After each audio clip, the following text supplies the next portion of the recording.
चालत करू मैं आपको 5 मिनट बाद देता हूँ।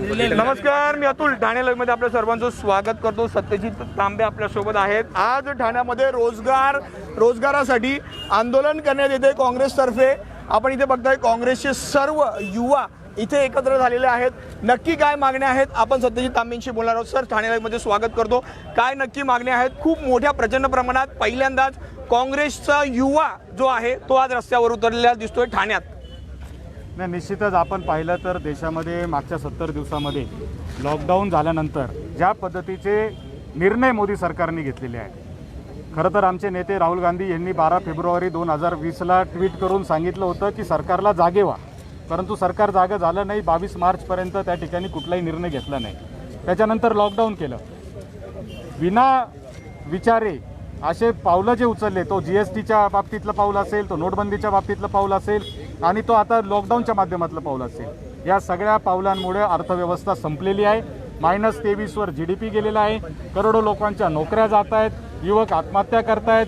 12 कोटी लोकांच्या मागच्या 70 दिवसात नोकऱ्या आणि रोजगार गेलेले आहेत आणि याच्या विरुद्ध आवाज उठवण्यासाठी आज आम्ही ठाण्याच्या जिल्हाधिकारी कार्यालयावर मोर्चा आणलेला आहे।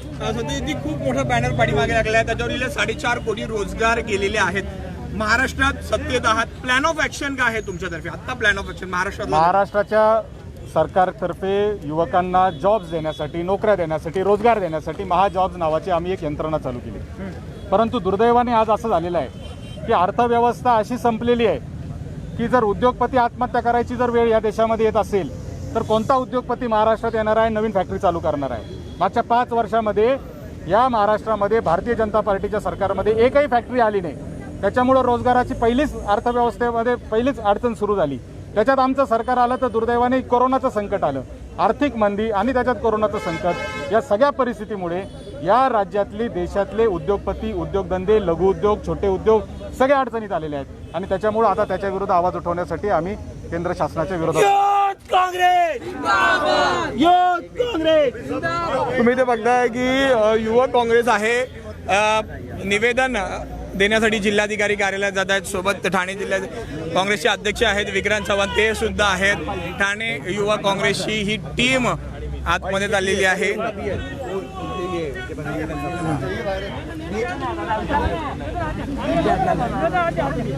अगदी काही निवडक लोकांना आतमध्ये सोडण्यात येत आहे।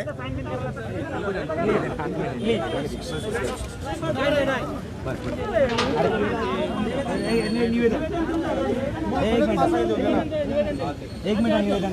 अरे आशिष भाई तुम्ही जाओ ना।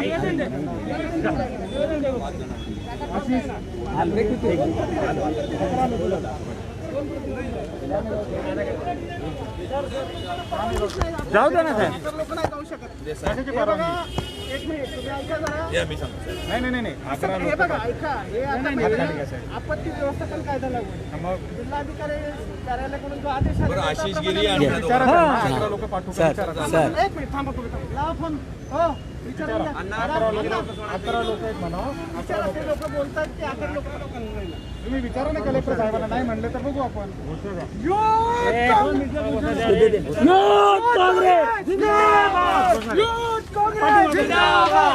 अटकाव घालण्यात आलेले आहे। काँग्रेसचे पदाधिकारी आहेत, त्यांना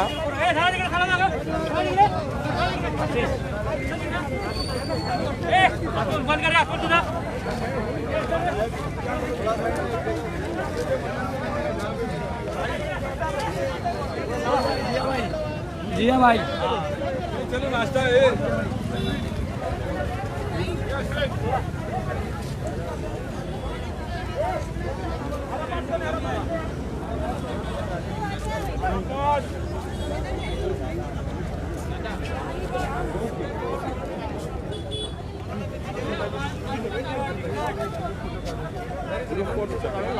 काय झालं?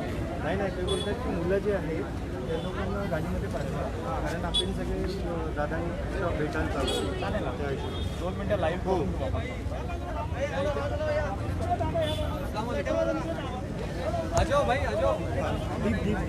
मुलांना पाठवायचं का? मॅडम काय मागण्या आहेत? मॅडम काय मागण्या आहेत? जिल्हाधिकारी कार्यालयावर आलेला आहात, हातामध्ये रोजगार दो असा बॅनर, काय मागण्यात नक्की?